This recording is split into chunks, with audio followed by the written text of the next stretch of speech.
uma oportunidade de mudar de profissão, porque eu não queria mais arquitetura, também não queria ser vendedora e eu queria uma nova profissão. E aí que eu comecei na profissão de compras comercial. Muito, primeiro nessa parte de produtos, de introdução de produtos, né? Eu sempre visitei muitas feiras, comprava muitas revistas do segmento e sempre fui atrás das melhores marcas para as mães que eu não via. Eu não queria vender o que todo mundo vendia, óbvio, eu sabia que eu ia ter que ter carrinho, que eu ia ter isso, que eu ia ter...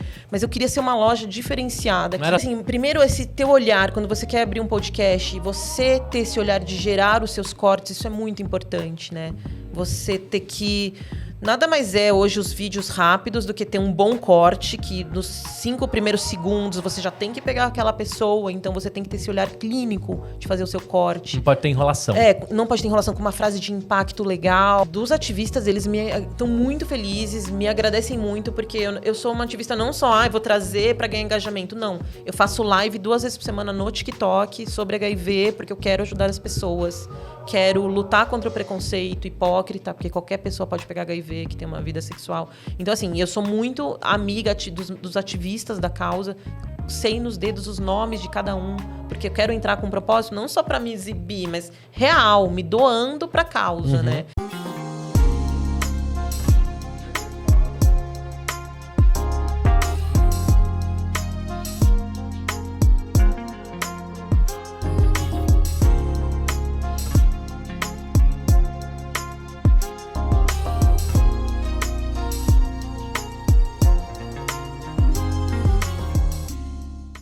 Fala aí, sonhador, fala aí, sonhadora, fala aí, sonhadores. Está começando aqui mais um episódio da 5ª temporada do EmpreendaCast.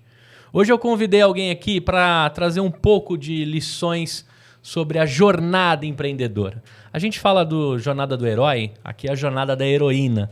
Ela vai contar um pouco como foi empreender, ser colocada em algumas capas de revistas, mais de 400 funcionários, investidor, marketplace quando tudo era mato, terreno baldio, né? Num segmento que eu acho que é um dos mais financeiramente que circula nesse país, que é o mercado da bebê e criança, né? A gente tem o mercado de pet, de saúde, agora casamento e bebê são coisas que você não para de gastar nunca, né? Depois de casado e depois que você vira pai ou mãe. Então um papo aqui muito legal com essa menina que vai se apresentar, essa moça nessa câmera aqui. Diga quem é você e o que você faz para os meus sonhadores. Adorei o menino. Ai, Gu, primeiro, muito obrigada. É uma honra estar aqui. Eu já sou fã do EmpreendaCast, assim. Sou empreendedora raiz, né? E, bom, olhando para a câmera ali, né? À vontade. Você pode olhar para onde você quiser. Esse podcast é nosso. Sou a Juliana, mas me chamem de Ju. Sou uma sonhadora, empreendedora, sempre aprendendo. Mãe do Theo e do Luca, né? Que é o meu melhor projeto de vida. Arquiteta. Arquiteta. Da onde saiu a vontade de ser arquiteta? Eu nunca tive esse sonho, na verdade. Não, eu prestei para várias. Eu falei, o que eu entrar é o meu propósito. Por curiosidade, o que você prestou? Direito... Administração, arquitetura e fiz biológicas no Dante, você acredita? Biológica. Porque eu achava que eu ia ser médica, enfim. Mas aí mudei os planos e fui para humanas no vestibular. Acho que eu fiquei... Não vou estudar tanto assim, né? E aí deu arquitetura? Deu. Foram 5 anos, assim. Nunca fui completamente apaixonada, né? Mas eu era apaixonada na turma da faculdade. Eu adorava as pessoas, então... A faculdade te forma um ser social, né? Muito, né? Sociável também. É aquela descoberta pós-colégio, que você não tem aquela prisão do colégio, você é mais livre, né? E aí também entra para esse mundo mais de paqueras, né? De tipo... Não vou entrar na aula e ponto. Não vou entrar na aula, vamos pro bar beber cerveja, né? É muito legal esse mundo de faculdade. Ainda mais a arquitetura, que é tanto bicho grilo, né? Tantas pessoas alternativas, artistas. Você tem contato com essa galera ainda? Muitos foram pro ramo, outros não? Hoje, assim, na nossa idade, a gente afasta muito, né? Assim, acho que eu não fiz da faculdade, não. Do colégio, sim, tenho amigas até hoje. Mas sempre nas redes sociais eu vejo a galera e sempre... Acompanha. Não é? A gente não acaba vendo mais na rede social, sim, no fim? Sim, ali a gente consegue, entre um like e outro, ter a aproximação de alguém. Mas eu sei que, né, no off aqui, você me contou que a arquitetura acabou não sendo o caminho tradicional da sua trilha né? Não digo nem empreendedora, mas a sua trilha como construção, né? De bens, de negócios, né? Você acabou indo para onde? O que aconteceu nesse tempo? Termina a faculdade, chegou a estagiar ou já foi para o mundo maluco dos empreendedores? Não, cheguei a estagiar, trabalhei com muitos arquitetos renomados na época, mas eu não me apaixonava na profissão, né? Assim, nunca amei trabalhar, na época era muito AutoCAD, visitar obra, enfim, não estava feliz nessa época. E eu namorava o Léo, que foi ser o meu marido depois, né? E ele tinha um sonho de morar na Itália nessa época.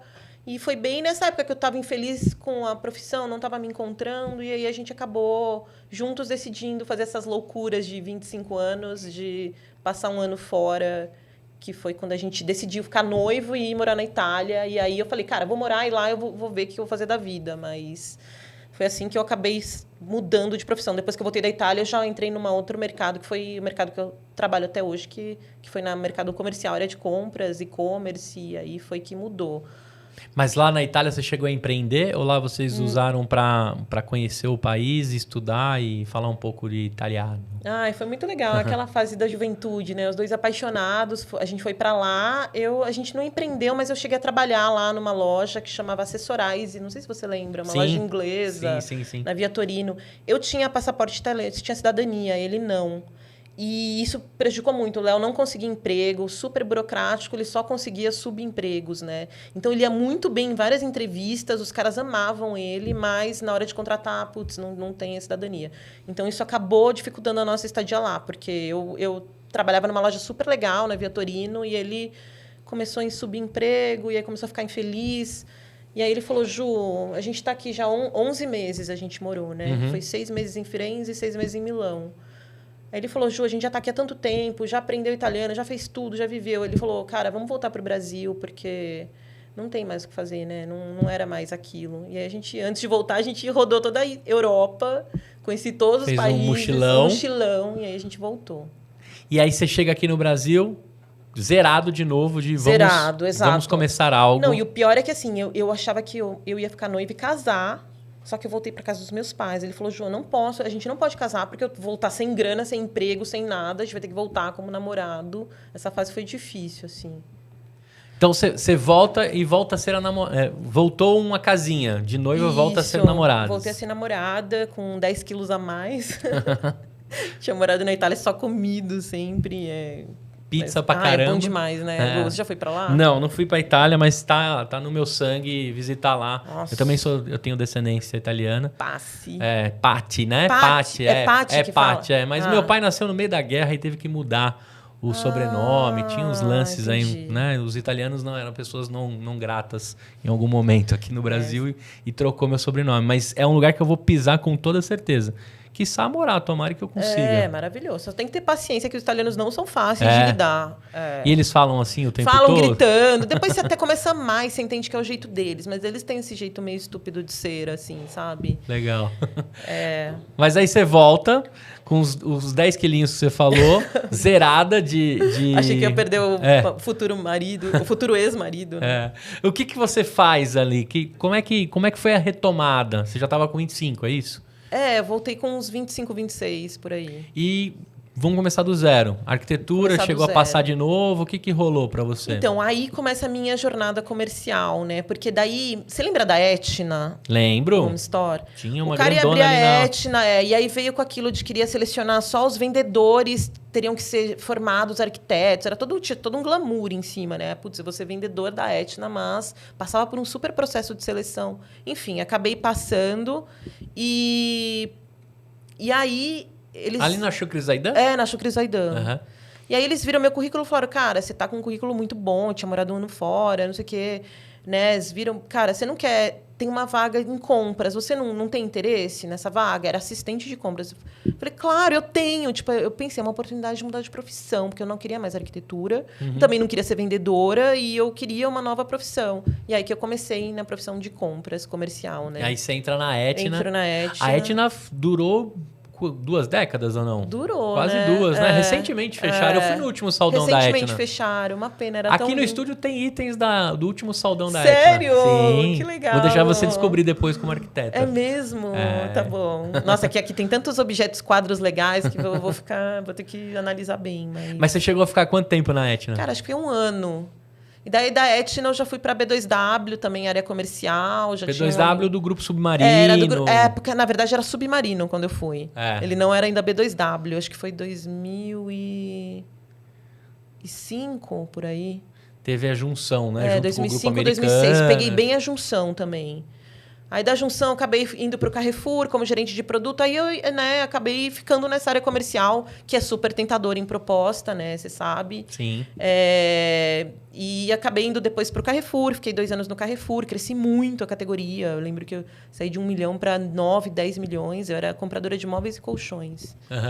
E aí eu implementei colchão, com tablado, com promotor em todos os Carrefours. E aí começou a explodir a categoria que mais crescia. Que legal. Que é aquilo, né, Gu? Quando você quer crescer, você tem que ter paixão. A maioria dos compradores não ia nas lojas, visitar a loja do Carrefour. Não sabia nem onde estava o produto. Mesmo com a guerra que tinha entre Copel, né, Ortobon e etc., que fazem lojas imensas dentro, né, dos shoppings. E ainda o comércio ainda não era tão forte. Era muito loja física, né? E o Carrefour também demorou a emplacar o cartão Carrefour, que também facilita um pouco para essas compras, né? Então você cresce esse segmento, mas... Você caiu de balão no assunto colchão, assim. Caí. Aprendeu. Era uma categoria decaída, ninguém queria. Eu peguei, explodi, todo mundo queria a categoria depois, sabe? Que legal. E aí do Carrefour... Só que assim, o que eu não gostava de trabalhar em hipermercado? O jeito que eles fazem com o fornecedor, né? Sim. As tais verbas indevidas. Eu peguei uma fase muito difícil... oculta lá dos franceses que abriam verbas nos fornecedores indevidas. Assim. Entendi. E eu não concordava com aquilo. Então, assim, por um lado me machucava muito, mas por outro lado eu estava numa ascensão tão grande que perto de todo mundo que eu fui ficando, né? Acabei ficando 2 anos. E aí, dali...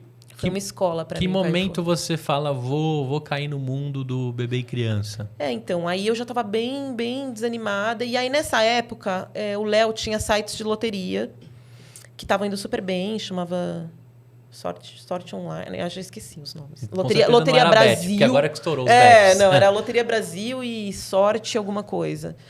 E ele tinha uma grana para investir, e aí a gente já estava muito de olho em e-commerce, né? E aí, nessa época, ele falou... Eu estava infeliz no trabalho, ele falou, Ju, pesquisa um mercado, se você me vender a ideia, se eu comprar a ideia, eu invisto. Foi aí que surgiu a Bebê Store, né? Que eu falei, cara, bebês, não tem nada de bebês online, nichado. Sim. Você só via bebês ponto frio, americanas, tudo, mas não existia uma loja que falasse pra mãe, porque é a mãe que compra pro filho. Não, né? E outra, muito cinza, muito amarelo, muito rosinha. Né? Não tinha... carrinho de bebê, mas não existia. Eu fui a primeira pessoa a colocar tip-top online, não existia. Não vendia roupa, bolsa maternidade, essas coisas não vendiam. Era só produto carrinho, cadeira... Aquela coisa fria. Estamos falando do ano ali perto da 2009. Netshoes também, 2009. Porque 2009. A Netshoes também quebrou um paradigma nesse e-commerce, né? As pessoas tinham medo de comprar roupa porque se prova e dá errado. Sim. Imagina comprar tênis, que é mais complicado ainda, né? A gente foi crescendo junto. Nós, Netshoes, éramos todos parceirinhos lá da Endeavor. Que legal. E aí você começa a construir e você emergiu nesse mundo porque o Theo e o Luca já existiam? Nem existiam. Não existiam. Não. Eu falo que eu engravidei de gêmeos de tanta coisa de bebê que eu vi o dia inteiro, Gu. Era tipo, sabe? Era surreal. Você gastou algum centavo no seu enxoval? Não. Tá bom. Ganhei muita coisa, foi maravilhosa, que fase boa, que eu agradeço muito a Deus, porque nem todo mundo tem esse privilégio, né? De eu poder ter nessa fase tão... E criança, grande. 2, então, vezes 2. E eles foram muito garotos propaganda da loja, então me ajudou muito. E você vira uma compradora muito melhor sendo mãe, né? Então eu lembro que eu comprava coisas, não vou comprar isso aqui não, eles não usam, isso aqui é muito bom para as mães. Então, puta, isso conciliou muito, né? Eu era diretora comercial da área, então, cara, eu como mãe, eu realmente, eu acho que contribui muito, sabe? Pra gente ter produtos inovadores e que só as mães gostavam. Assim. Essa loja que a gente tá falando é a Bebê Store. Bebê Store. A gente lançou .com.br. A gente lançou a Bebê Store em novembro de 2009 e ela durou até 2018, 17. Eu saí em 2015 e ela ainda durou mais 2 anos. Ela durou... Você vai me contar essa saída. Total, e como eu é. quero muito contar dessa saída, fracasso, investidores, brigas. Agora, me conta o seguinte. Dentro de 2009, a gente ainda tinha uma educação eletrônica, digital, eu vou chamar de... Na época a gente usava o termo eletrônico, né?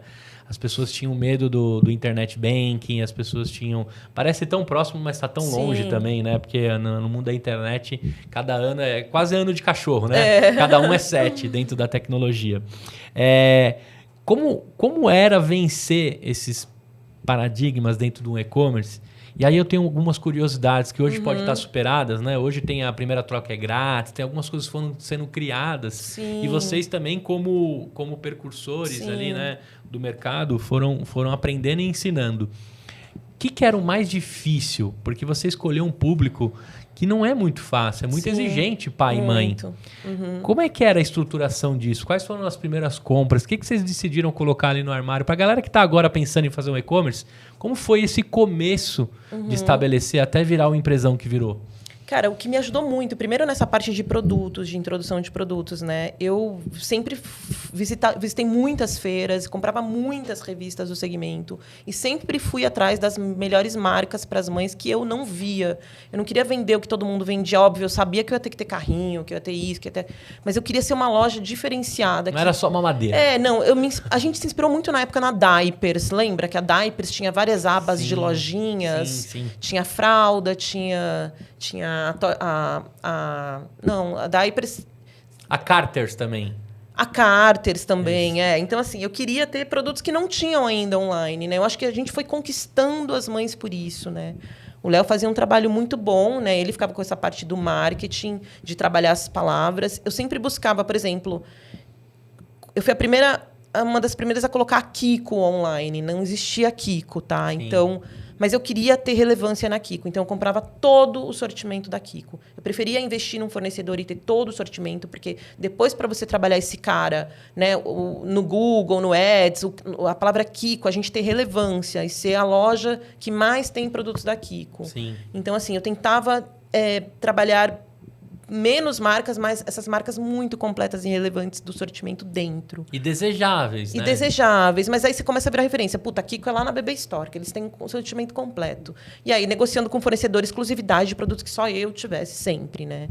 Com o meu jeitinho, eles sempre me amaram. Eles falavam, Ju, não, beleza, vou te dar isso aqui, você vai ter exclusividade. Então, assim, a gente é muito diferente em produto e isso eu acho que é fundamental no e-commerce. As pessoas olham muito, o nome, o layout, não sei o quê, mas o produto é o coração da empresa. Tipo, pesquise a concorrência, entenda como que trabalham as palavras do teu fornecedor no Google, para onde que levam, quem são os principais concorrentes. Tinha um trabalho ali de indexação, né, que a gente está falando.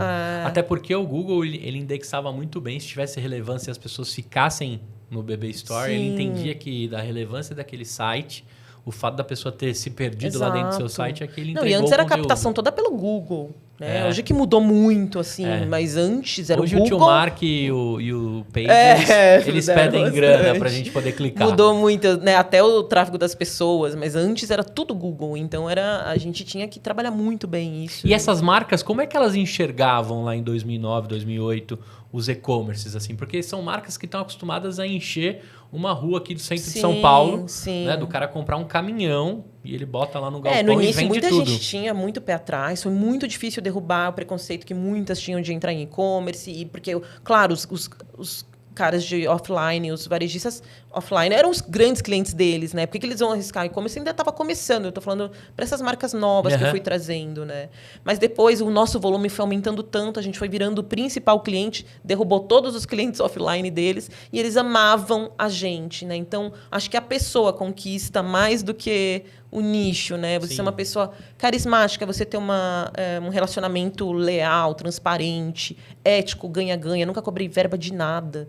Tipo, eu sabia que tudo ia para o custo. Então, a gente sempre foi muito... Eles amavam vender para a gente. Então, isso foi fazendo a gente ir crescendo com as marcas e derrubando esse preconceito. Chega um ponto deles usarem vocês como vitrine de marketing Exato. Né? Fiz grandes parcerias, assim. Porque vira um vitrinão. Eu lembro, eu cheguei a navegar na BB Store. Sei que você não era pai ainda na época, né, Gu? Você era novo ainda. Mas eu sempre fui muito fução. E vou te explicar como é que vocês apareceram pra mim. Que legal, conta. Em algum momento, eu acompanho o Mercado Livre e tenho usuário desde a época do Arremate. Tá. Né? Antes de ser Mercado Livre, aí quem tem essa idade vai saber o que eu tô falando, né?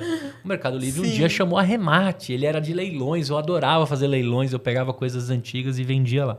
E aí eu vim acompanhando o crescimento do Mercado Livre. Hoje, uma máquina, né, de construção está aí revolucionando logística, marketplace e tantas outras coisas. E a um determinado momento, eu vi a BB Store como a primeira loja oficial dentro do Mercado Livre. Porque até então o Mercado Livre para mim era de pessoa física para pessoa física. Eu não entendia que tinha pessoas jurídicas por trás. O Mercado Livre não tinha muito essa cara. Sim. E aí eu lembro que a BB Store você já navegava meio que assim, ó, você está navegando dentro de uma loja dentro do Mercado Livre.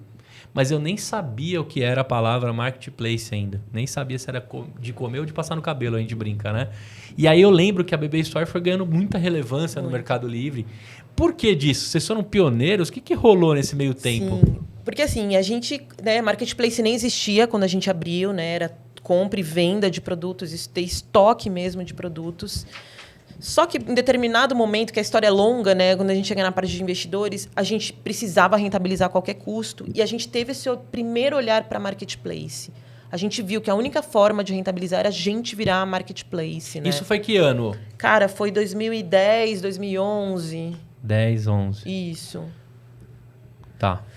E a gente sempre muito bem relacionado. Na época, o CEO do Mercado Livre era o Ellison Lemos. Não sei se você lembra do Ellison. Lembro por nome, um cara... um grande precursor. amigo nosso. Então, assim, a gente já era muito amigo mesmo, até íntimo nosso. E a gente falou, cara, vamos levar a BB Store para o Mercado Livre. Aí começou. A gente foi uma das primeiras lojas oficiais dentro do Mercado Livre. E aí eu lembro que o nosso núcleo na BB Store era pequeno, eram umas 5 pessoas. Depois teve uma época que o Mercado Livre representava tipo metade quase da empresa, do núcleo, de tão grande que foi crescendo, que foi virando essa loja online. E aí foi que a gente estava tentando mostrar para os investidores que a gente ia diminuir compra, né? Virando marketplace, que a gente ia diminuir cada vez mais compra, que a gente ia rentabilizar, não sei o quê, enfim. E hoje a gente vive muito, Ju, de e-commerce, de lojas, que você praticamente não investe tanto. A grande maioria, tá? Em estoque. Estoque. Mas quando você começou o discurso para mim, sempre em compras volumosas, estoque, gente, núcleo... Que hora que esse jogo virou? Você chegou a surfar isso dentro da BB Store? Onde invisto mais em marketing, menos em estoque? Sim, boa pergunta. Mas assim, primeiro a gente realmente investiu muito em estoque para crescer, que eu acho que tem que investir um pouco em estoque. Ninguém vai crescer muito rápido. Mas não dá um desespero de ver aquelas coisas paradas nos armários, nas gavetas? Mas a gente comprava muito certo. Desculpa, modéstia à parte. Tá bom, era não, muito tá certo. Era em cima do que estava vendendo muito, que tinha muita demanda. Então, isso mal foi dando ficava muito na certo. prateleira. Não dava nem tempo de espanar, né? Não dava. Mas assim, em determinado momento, a gente realmente tem que começar a fazer esse equilíbrio. Porque assim, quando a gente fechou o investidor... Daí tem a história que a gente fechou investidor, né? Então, a gente começou com o nosso dinheiro, aí vendeu o apartamento, ia pondo... É difícil a conta fechada, um e-commerce, né? Ia pondo o nosso dinheiro, a gente estava no osso mesmo. E a gente viu, que acho que agora é até legal, vou resumir, tá? Da Baby, dos investidores. Que ia chegar uns caras gigantes de Harvard, que foi a Baby.com. 2 americanos que fizeram um TCC em Harvard e descobriram que... Era muito difícil comprar fralda no Brasil, enfim. Vieram com essa cabeça que eles iam ser o maior venda online de fraldas online, tipo diapers que eles eram. E a gente ficou apavorado, porque a gente estava indo muito bem, muito feliz com o negócio, mas apertados em grana.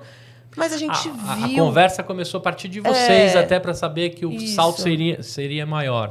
Aí a gente viu que a gente tinha que buscar um investidor, senão a gente ia morrer engolidos por ele, assim. E hoje eu discordo. Acho que se a gente tivesse ficado pequenininho, sem muita ambição, estaríamos vivos até hoje, né? Mas era para ser essa história. Depois a gente vai contar sobre isso. E aí a gente viu que eles estavam chegando e quem que era o garoto propaganda na época? Era a Angélica e o Luciano Huck. E eu lembro que eu chorava, eu fiquei apavorada. Eu estava muito apaixonada por tudo, pelo trabalho, pela equipe, por tudo, mas eu achei que a gente ia morrer. E aí foi que... Uma coisa que a gente sempre investiu, que eu incentivo as empresas, tudo foi em assessoria de imprensa na época. A gente era um casal carismático, a história era bonita. Nessa época eu engravidei, estava engravidando de gêmeos. Era uma história bonita de se contar, sabe? Como empreendedores estavam crescendo num mercado digital de bebês, enfim. E a gente acabou ganhando um prêmio de startup do ano, que a gente saiu nessa capa aqui. Na PME. Na PME.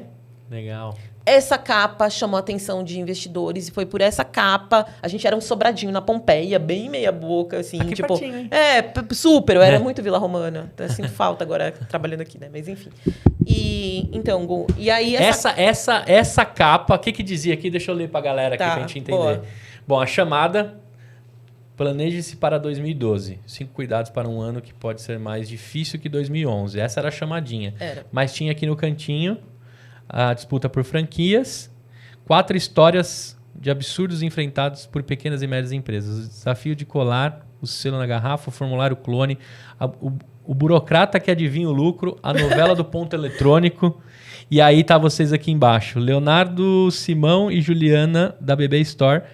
Vigilância sobre os preços dos competidores. Vocês já monitoravam preços nessa época? Muito. Cara, você sabe que eu esqueci o nome da ferramenta que a gente usava, mas a gente foi pioneiro de tudo. Todas as ferramentas de pesquisa de preço a gente era. Monitorava tudo. Mas vocês brigavam por preço? Também. Sim, algumas coisas por preço. E depois você começa a ficar tão viciado em vender, que você vira uma guerrinha de preços, né? Mas sempre eu tive esse outro lado de produto que só a gente tinha, que ajudava na rentabilidade, né? Aí sai nessa capa. O investidor bateu na porta. Aí bateu na porta o Atômico do Nicholas Armstrong, que foi o cara que criou o Skype. Tipo, veio em cima da gente. E aí eu lembro que o Léo foi para Londres, milhões de negociações com eles, não sei o quê. Fechamos, $3 milhões foi o nosso primeiro aporte. E aí começou de igual para igual com a Baby, sabe? Os caras chegaram com 21 dos maiores fundos investidos. Os maiores fundos investiram na Baby e a gente com o Atômico só. E o Léo tinha que... Eu lembro que ele passou esses 6 anos buscando mais investidor e não conseguia. Porque, como a Baby teve 21 fundos e quebrou depois, né? Eles achavam que era um negócio porcaria, sabe? Bebês, que... Enfim, e não era. A gente estava mostrando o nosso crescimento. Eu acho o mercado fantástico. Fantástico, e-commerce. Mas aí foi aquela época dos e-commerces, né? Sim, que todo mundo passou por dificuldades aí. E aí vocês recebem... Eu queria um ponto, assim... Como você era o coração ali da compra, né? Você já estava grávida, você tinha como se diz, a alma do que tinha dentro da BB Store, você já estava apaixonada pela equipe, pela construção. Quando entra um cheque de um terceiro, você tem alguns compromissos. E aí pode ser que alguns pratinhos caiam, né? Eu queria agora entrar num assunto com você entre propósito e lucro, né? Como é que você ali na frente dessa construção, da negociação, quando chega um aporte, mudou um pouco a Juliana no telefone com os fornecedores, mudou um pouco a Juliana nas pesquisas de preço? Como é que esse cheque entra na vida de vocês como ser humano, antes de dizer como executivos? Sim, eu acho que todo mundo que já teve investidor nas suas empresas vai concordar que vira realmente uma pressão mesmo, assim, em todos os sentidos. Parece que aquele cheque, ao mesmo tempo que te dá uma alegria receber aquele dinheiro, é uma pressão tão violenta em todos os sentidos que você fala, puta, era melhor viver sem o cheque, não ser tão grande, ter tantos problemas assim. Porque geralmente com o cheque chegam muitos problemas mesmo. E, bom, eu nunca tentei mudar a minha essência. A relação com os investidores era muito do Léo com os investidores. Né? Eu nunca tive essa... eu falo um pouco de inglês, mas o do Léo é fluente. Então, realmente, essa negociação, tudo era com os caras. Essa pressão ele absorvia para ele. Mas, desde o início, eu senti esse mundo de pressão, sabe? Em cima de tudo. Porque, realmente, eles entraram com cresça a qualquer custo...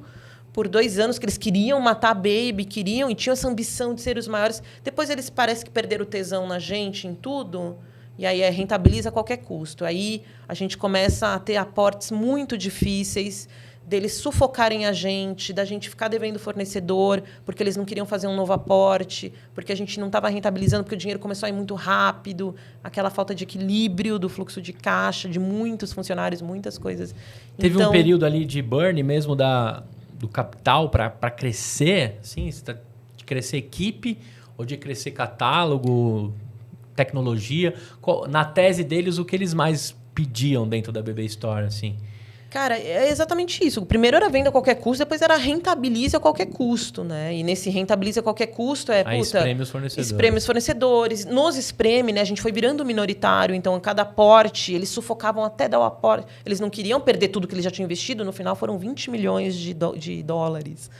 Mais de 20 milhões, não tenho a conta certa. Eles não queriam perder tudo que eles tinham investido, mas eles foram sufocando a gente de tal forma que a gente foi tendo que aceitar negociações péssimas que a gente ia diluindo a cada rodada e essa pressão. Mas a pressão maior veio porque ia entrar o fundo, aquele fundo da Inova, que era da Verônica da Verônica Serra, enfim, eles iam entrar na gente e desistiram no último minuto. E aí eles ficaram putos.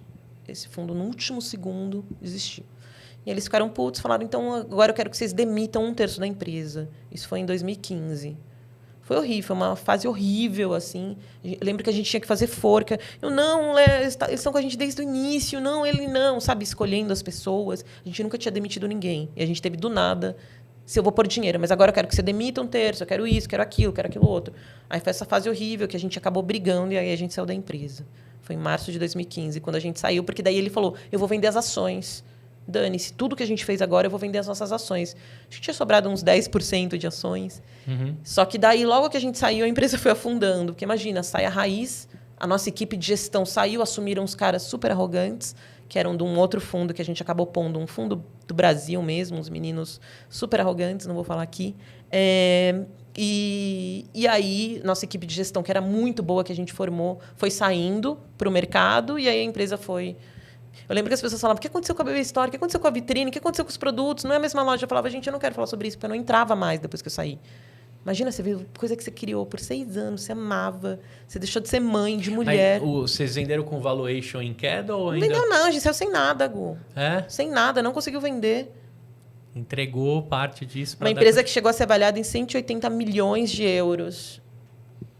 Dentro de uma... Depois que o fundo entrou, a nuvem da tempestade entrou junto.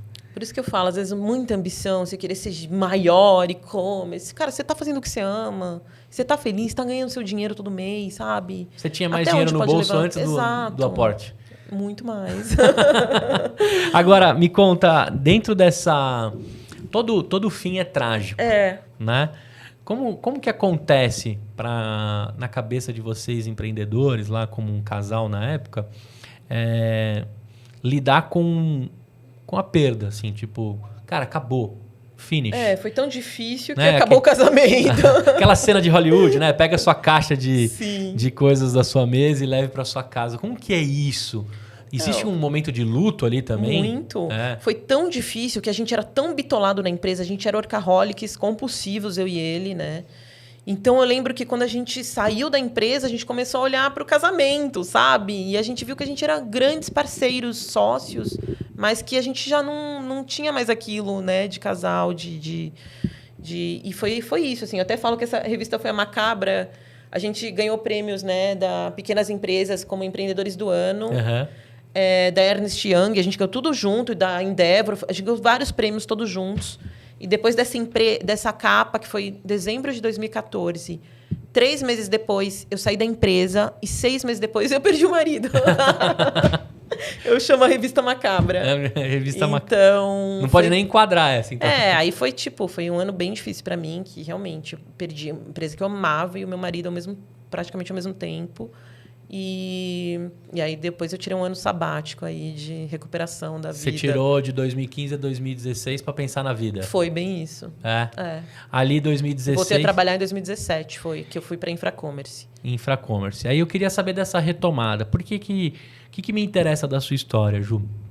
Acho que em toda trilha empreendedora, quando a pessoa vem aqui contar, ela vem contar já a fotografia. Sim. Né? O filme você corta os trechos que você quiser. E você pode contar a fotografia ou até mesmo a capa que a gente mostrou aqui. E eu já tentei empreender de várias coisas. Eu já quebrei várias coisas. E aprendeu tanto com isso, né, Gu? Aprendi muito com isso. E sempre falo pra galera assim, cara, se der tudo errado, a gente começa de novo.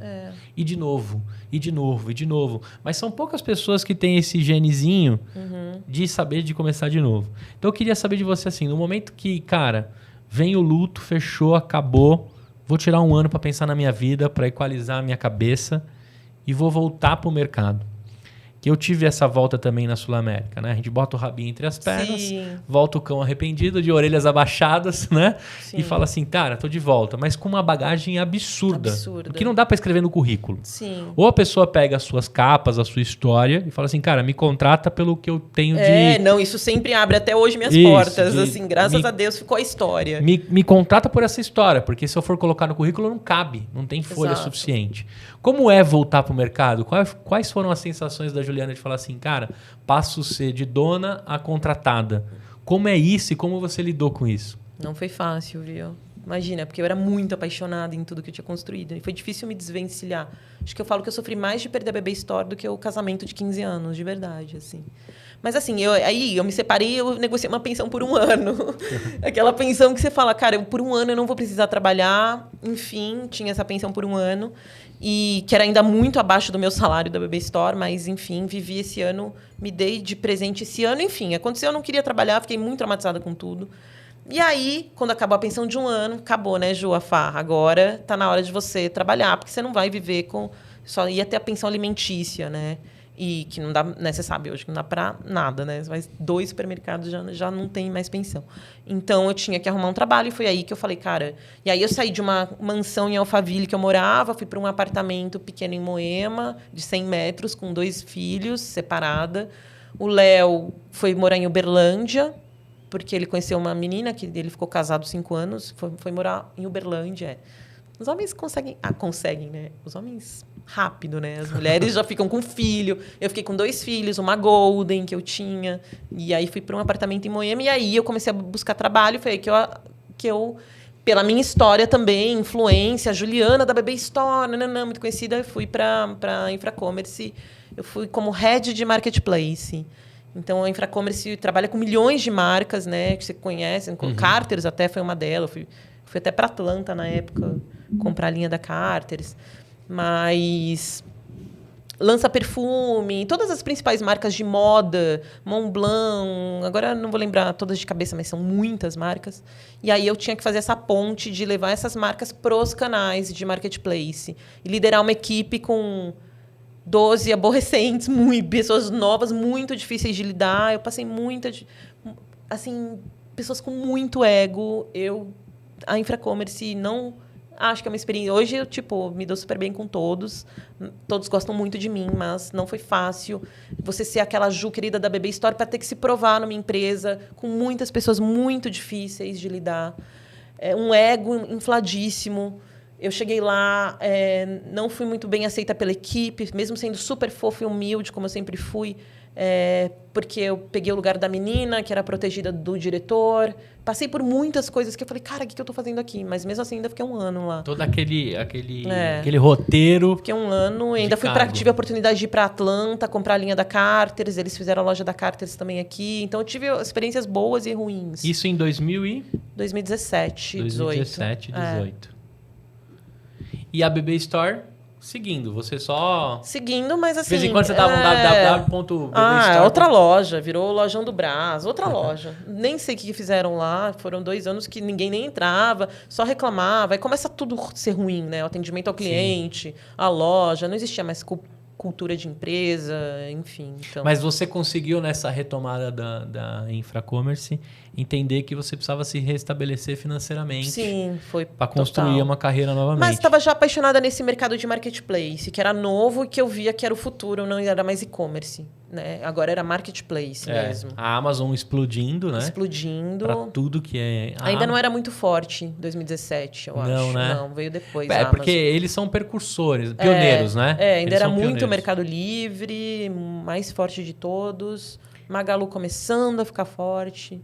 E aí você se restabelece com 1 ano de infra e depois segue... Depois passei por algumas outras empresas, né? Passei pela... Sempre em marketplace, pela Buba e Marte, que são 2 irmãos que são os maiores de puericultura, sempre no mercado de bebês. Depois caí na Privalha, que eu construí a categoria de bebês e brinquedos por 2 anos. Também cresci muito, muito, muito. Bati 200% da meta nos 2 anos que eu fiquei lá. Que legal. Tem uma história incrível lá. A Privalha ainda existe ou ela foi comprada? Foi adquirida por alguém, né? Foi pelo... Comprei muito na Privalha. VP, né? O grupo deles, global. Eu VP. comprei muito na Privalha. Foi muito... Eu acho que o que derrubou um pouco a Privalha foram os chineses agora. Sim. Porque realmente moda... A Privalha explodiu com a compra coletiva também, né? A gente teve uma explosão da compra coletiva. Sim. Os clubes em si. Sim, mas depois é aquilo, né? Como ela não comprava estoque, né? Negociava tudo... era uma enxuta, né? A operação deles, Sim, assim. sim. Era um grande Bem marketplace. tecnológica Bem também. tecnológica. Né? Ele era um vendedor de saldão de grandes marcas, vai. Isso. Outlet dos outlets. Dos outlets. E eu fui a primeira a introduzir também tudo de bebês e brinquedos, que eles não tinham ainda essa categoria. Então, explodi lá dentro também. Legal. Imagina, eu já estava com todos os contatos de trabalho que eu sempre estive em bebês e brinquedos. Então, foi uma oportunidade boa de ganhar dinheiro. E foi a pandemia que eu fiquei lá, né? Então, você ficou lá na pandemia. nossa, explodi de ganhar dinheiro lá. Porque todo mundo com estoque parado de loja física querendo vender pra gente. Legal. Então, foi E uma aí você época fica boa. lá até quando? Fico lá até ter uma proposta da Estrela 10, que foi essa última empresa que eu trabalhei. Que também era para montar bebês e brinquedos, eles não tinham. Uns caras do Paraná, super do bem, pessoas muito bem, operação muito enxuta, mas completamente dependentes da Americanas. Era o maior marketplace, assim, era 70% do faturamento, achava super errado, porque acho que tinha que ser, né, trabalhar melhor nos outros marketplaces.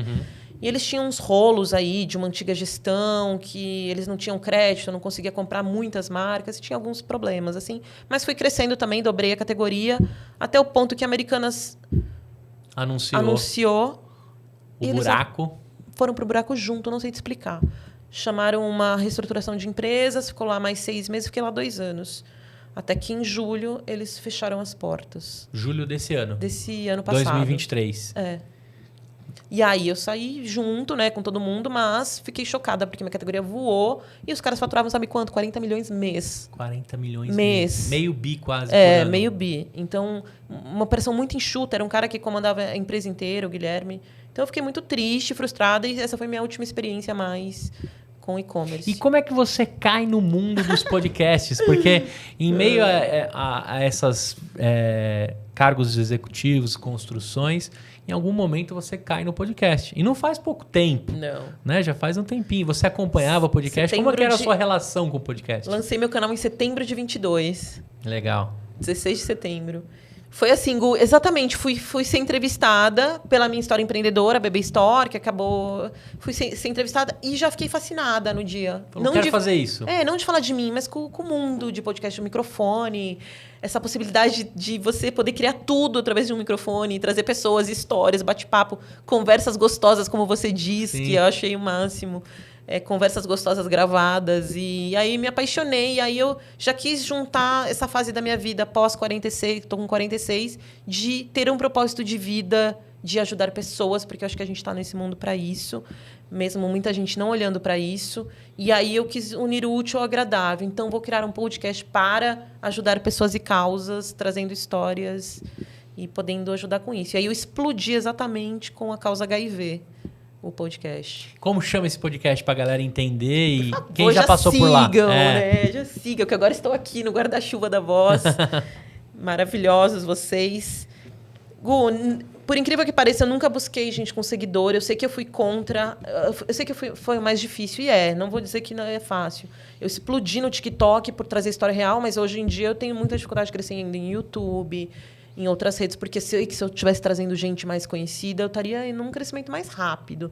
Mas eu ainda acredito no propósito, eu acho que está crescendo. Acho muito mais do que a moeda em si, é o que está por trás de valor daquela história. A galera tem comprado boas histórias, não bons rostos, né? Apesar que o rosto dá view. Mas também não dá retenção, viu? Então, não sei se ia estar crescendo muito, não. Exato. Não, e está crescendo, é aquela né? que eu falo assim, se todo mundo chamar o Sérgio Malandro, Uma hora ele não vai ter mais para ninguém para contar a história, ninguém mais quer ver o Sérgio Malandro. Mas você viu meus números, estamos crescendo bem, assim, Sim. claro, né? A gente sempre tem... A gente sabe que um canal demora, não é tão rápido e tem que ter muito foco para crescer, né? Mas, assim, quem passou foi basicamente ativistas das causas que eu trago, né? Então, eu trago bons influenciadores das causas, né? De HIV, né? Então, a gente tem a Thaís Renovato, que hoje é uma grande influenciadora da causa. O câncer, né? Eu trouxe a Jussara, que também é uma grande influenciadora. Também quis falar um pouco de mãe solo. Então, eu trago muitas pessoas pelo TikTok, que é onde eu cresço e ganho dinheiro hoje. Então, eu busco influenciadores lá das coisas que eu quero falar, que são as causas de doenças que sejam, histórias de superação, mãe solo e relacionamento, que eu tenho muita vontade de falar cada vez mais sobre isso. Sobre as relações modernas. Sobre as relações modernas. Agora, você está explodida no TikTok, você teve a experiência de trabalhar com a galera mais nova, teve algumas dificuldades, Sim. Tem a geração, você tem 2 de 13 na sua. 2 lindos de 13. Como é que é você lá no TikTok? Porque, assim, o TikTok chegou no Brasil e ele era de adolescente. Sim, total. Dancinha. Dancinha, TikTok, adolescente. Ele tá carregando. E agora que tá limpando essa história. Porque a gente sabe que o TikTok ele é um mundo... É a caverna do dragão, que a gente fala, né? Você entra ali dentro, a plataforma é muito dinâmica. Você consome? Eu consumo TikTok... Tenho medo que às vezes me pego, já foi 40 minutos. Né? Eu gosto muito de ver tutorial, o cara montando alguma coisa, alguma mina ensinando alguma coisa de pintura. Eu gosto muito desse faça você mesmo. Né?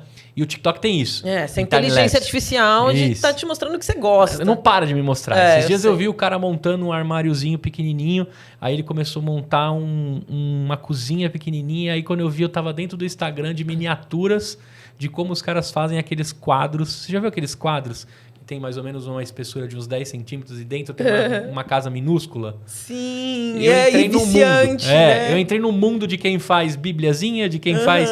Falei, cara, que loucura! E comecei a ficar doido naquilo, cadeirinha e etc.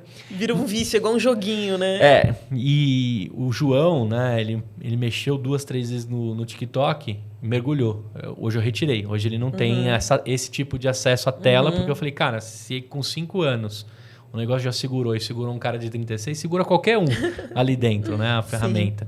Mas eu queria saber de você, assim, como é que você imaginava que na ferramenta, a gente brinca, na ferramenta dos Enzos, você ia explodir com conteúdo tão sério, tão adulto? Nunca.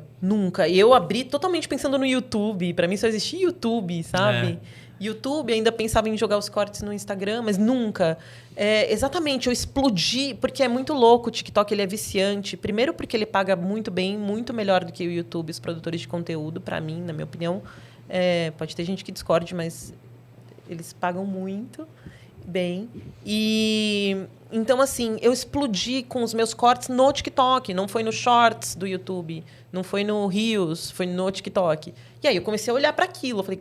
Tipo, eu lembro que o corte do HIV explodiu. Eu fui uma das primeiras a falar de HIV mesmo. Hoje em dia já tem muita gente lá dentro falando, mas na época eu... E aí explodiu. E a interação lá dentro com os cortes é muito maior do que a interação de você jogar um Reels. Muito maior. E viraliza muito mais rápido. A entrega é muito maior se você acertar nos vídeos. E isso é viciante, porque quanto mais entrega, mais views, mais dinheiro, mais aquilo. Aí eu comecei a mudar o foco do meu negócio. Falei, cara, não é nem YouTube... Claro que você tem que olhar para tudo, mas você acaba dando foco para o que está te gerando mais engajamento e dinheiro. Que depois você vai distribuindo um pouquinho. E aí eu vi que está me mudando. Realmente, as pessoas mais velhas estão chegando cada vez mais, que é o meu público. Realmente, gente mais velha, os jovens não estão lá. Eles ainda não entendem muito, né, os assuntos câncer, HIV. Então, estou trazendo uma galera bem mais velha lá. Muita mulher. E eu super acredito. E eu acho que vai ser cada vez mais...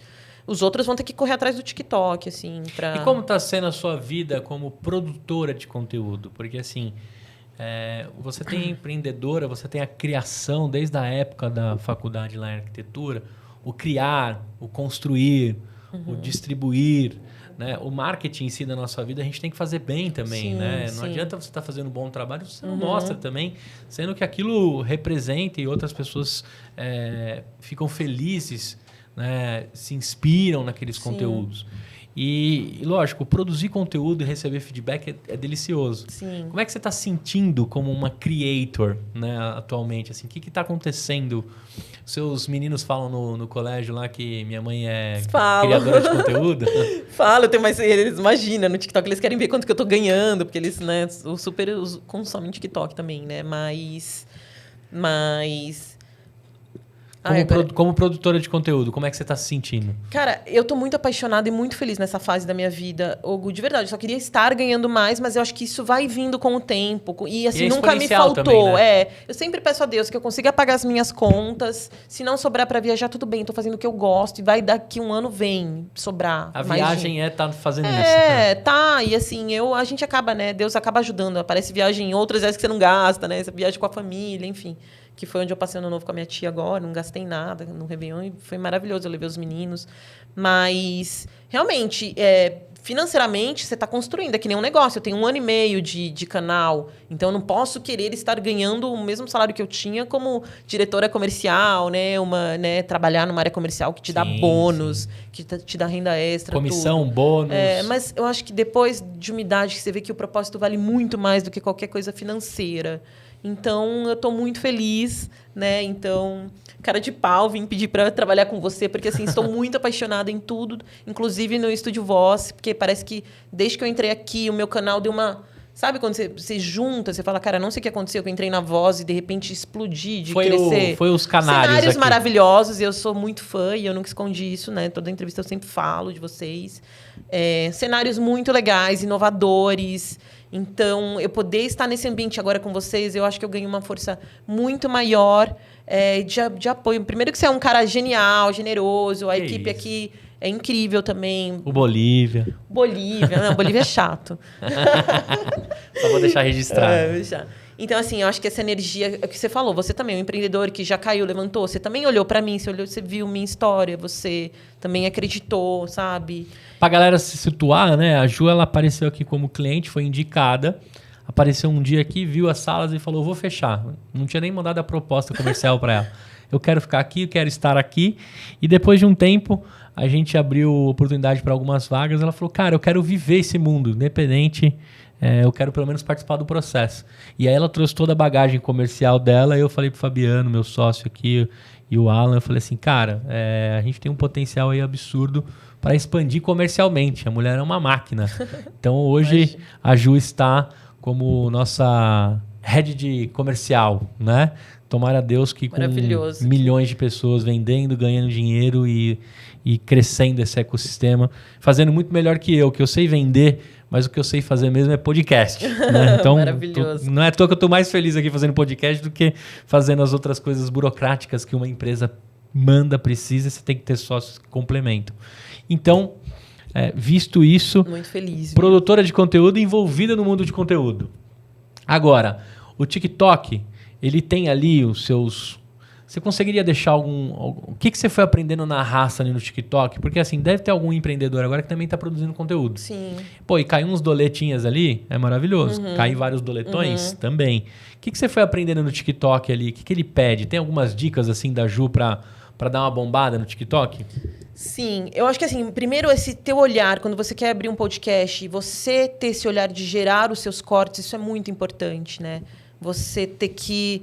Nada mais é hoje os vídeos rápidos do que ter um bom corte, que nos 5 primeiros segundos você já tem que pegar aquela pessoa, então você tem que ter esse olhar clínico de fazer o seu corte. Não pode ter enrolação. Não pode ter enrolação com uma frase de impacto legal, sabe?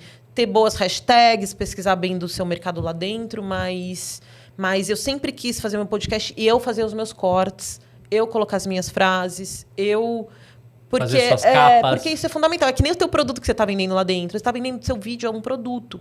Então, seu produto tem que ser muito chamativo. Você tem que ter um convidado com empatia. Você tem que ter uma primeira frase que já chame, uma frase de impacto. Então, isso foi ajudando a crescer. Assim. E o TikTok te paga por views? E postar bem, tá? Você tem que ter essa frequência de pelo menos 3 vídeos por dia para você querer crescer bem. De 2 a 3, vai. Aqui com a correria não tô conseguindo nem fazer isso mais, mas eu vou... Mas não pode parar, hein? Não, de jeito nenhum. É à noite aquele hobbyzinho que você corta hoje. Você mesmo faz tudo, né? No Remix lá do YouTube.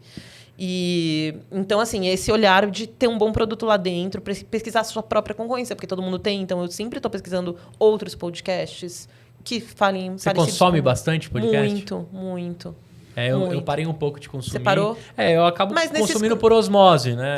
As pessoas que estão passando aqui, os temas que estão sendo discutidos. Por que você parou de consumir, Gustavo? Não fala isso aqui. Não, eu parei de consumir porque a minha playlist... Eu sou da época do podcast raiz. Do podcast raiz, dos ouvintes. Se você pegar lá no meu último iPhone e desse o baixar automaticamente, quase, sei lá, 30 gigas de episódios vinham de uma vez. Sim. Né? Hoje eu não consigo escutar porque eu parei um pouco de pegar trânsito, que é onde eu escutava muito. E agora estou voltando a caminhar. Aí tá voltando já comecei uma playlist dos meus favoritos.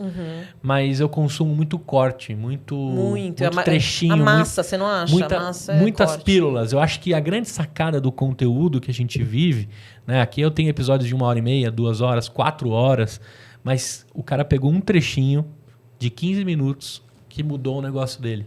Sim. Então, às vezes eu tô navegando, eu pego 2 minutos de um de outro, um artigo, uma coisa. Então, eu tô consumindo o nano conteúdo que a gente fala. Eu acredito muito nesse formato de nano conteúdo. Por isso que eu continuo estendendo as conversas, porque desse nosso papo aqui vai sair um monte de coisa legal que vai ser nano conteúdo para diversas pessoas. Agora, eu queria saber de você, assim, nessa construção e o TikTok, o YouTube lá, ele tinha uns históricos, inclusive acho que do Brasil é o que paga menos, é o YouTube brasileiro. Os chineses... Shorts é uma miséria. É miséria. Os chineses estão pagando legal? Como é que é? Porque eu nunca fui impactado por comercial, por propaganda no TikTok. Não sei se eu não reparei ou se eles me pegaram em um trecho ou outro, ou se eu não sou um usuário tão assíduo. Sim. Mas ele te paga por view, por clique, pelo quê? Paga por view. A cada 1.000 views é 10 centavos de dólar. Poxa. Mas esses 1.000 views tem que passar dos 5 segundos assistidos. Aí tem umas regras, entendeu? Não é que, entendi. Não, tipo, vai de 20 mil, você vai ganhar em 10 mil. Que vai ser os 10 mil relevantes. Mais ou menos a metade. Então, não é que você tá vendo lá um vídeo meu com 1.000 views eu ganhei dinheiro, não. Entendeu? 2.000 views, aí eu já tô ganhando dinheiro. Pelo menos 1.000 foi considerado relevante para eles monetizarem. Aí eles vão juntando mais ou menos tudo essa conta. e te remuneram. Eu sei que tem uns desafios também, né? Quando você se cadastra lá no TikTok como creator, ele começa a te dar uns desafios. Sim. Umas coisas que valem a pena, né? Quando você tem um vídeo muito, muito viralizado, vale a pena dar uma pequena patrocinadinha, que é muito barato lá e que realmente você consegue... Ainda tá barato, né? Vai, porque o teu vídeo tá tão interessante que, puta, aquilo você vai viralizar mais, vai ganhar muito mais dinheiro do que você investiu. Então, você patrocinar alguns pequenos vídeos que estão indo muito bem, mas faz tempo que eu não faço, meus estão indo sozinhos. Geralmente, toda entrevista minha, viraliza, uma coisa meio doida, alguma coisa viraliza muito. O último que eu fiz do HIV não sei se você viu que eu postei com a Renata Nunes. E tem horário? Viralizou, deu 1.300.000. Você lembra o horário que você colocou? Não tem. Pode viralizar de madrugada, não tem um horário. Isso eu já percebi também. Porque no Instagram os gurus colocam lá horários, Não, momentos. eu já fiz vários testes de madrugada, já viralizou, tá? Assim, porque tem menos gente concorrendo, então acho que é mais fácil, enfim. Uma coisa que eu percebi assim, não acho que tem uma regra para horário. No Instagram, eu já percebi que postar de madrugada não engaja muito. Que geralmente de madrugada eu tô vendo as fotos dos meus filhos, eu me inspiro e boto meus moleques. E meus moleques sempre... Mas depois não engaja de manhã? Não, um pouquinho, assim, ele perde um pouco a força, né? Se você posta de madrugada. Porque de madrugada ele ficou muito tempo sem ninguém interagir. Né? O Instagram tá medindo curtidas, durabilidade retenção de você no vídeo, várias outras coisas. No TikTok eu já postei de madrugada, de dia.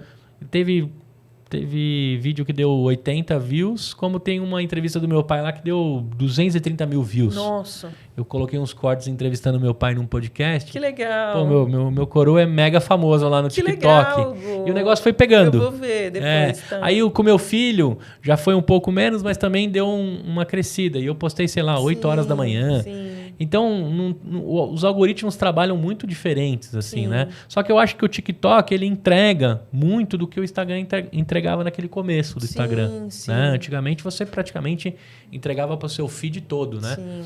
O TikTok ainda está nisso. E eu acho a inteligência artificial do TikTok bem inteligente mesmo. em recomendar. Ele entende rápido qual é o seu vício. Sim. Né? E eu acho que hoje, além disso, também uma coisa legal do TikTok, ele é um bom editor de vídeos.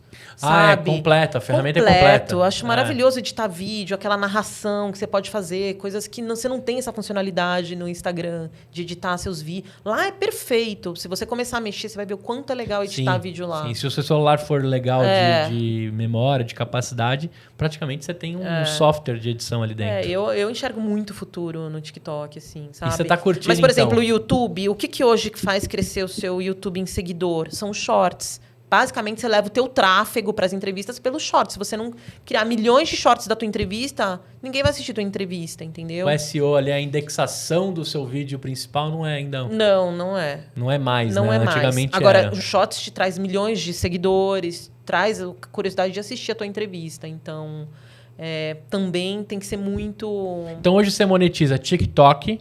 YouTube. Eu descobri pelo Resenha na Pista que eles estão ganhando muita grana pelo Facebook com os reels do Instagram, que eu nem sabia disso. Ah, é? Os caras do Resenha que me contaram. No Facebook tá pagando pelos... Que eles estão ganhando tão bem quanto o TikTok, ou até mais, ele falou. Mas aí o Instagram deles é muito forte, o meu ainda não é. Então, não sei se é porque eu não forço tanto reels quanto, sabe? O Mark e a Meta não dão ponto sem nó, né? O Facebook, ele tava começando a ficar... Né? Tem dia que eu entro ele vai lá... começar a ir atrás do que o TikTok tá fazendo. Outro dia eu tava com... Apareceu um meme, assim, a dona Florinda. Ai, que bom que você voltou. Não quer tomar uma xícara de café, né? Faz tanto tempo que você não aparece no Facebook. E lógico, um público que tá lá tem que ser estudado também. Porque eu entro em algumas coisas e falo assim, cara, que loucura. O que eu perdi, né?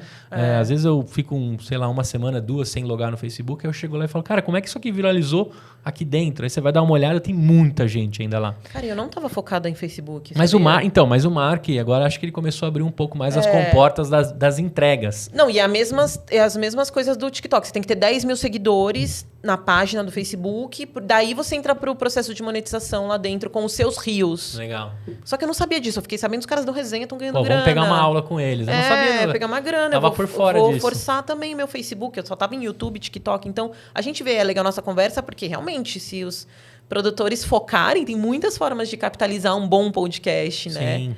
Mas... E hoje você acredita que você vai construir uma renda para você viver dessas causas, dessas construções? Com a sua ajuda eu vou. Não, eu vou te acelerar tudo que eu aprendi. Inclusive, você vai pro Spotify.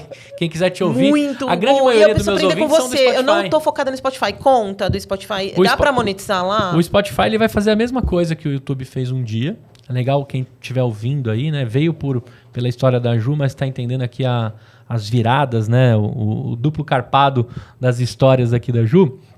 Mas o Spotify, ele praticamente dominou o assunto podcast. O podcast, ele nasce com a Apple na época do iPhone, né? Sim. Por isso que tem...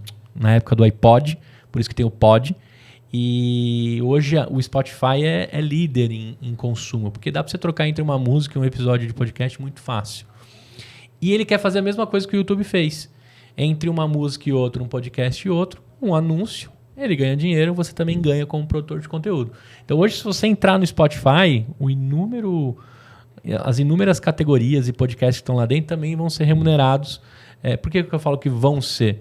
Porque nos Estados Unidos já tem marcas que estão comprando esses espaços dentro dos conteúdos. Legal. E aqui no Brasil ainda está em transição. Sim. Só que o Brasil está tão rápido em crescente que eles estão estudando marcas. Então é tão resumido quanto. A mesma coisa que a B2W paga para aparecer no YouTube, ela vai pagar para aparecer num áudiozinho dentro do Spotify. Sim. E o Spotify também se rendeu aos vídeos. Né? Não quer ficar para trás. Começaram a bombar os clipes e as coisas que você poderia assistir no Spotify com contato visual.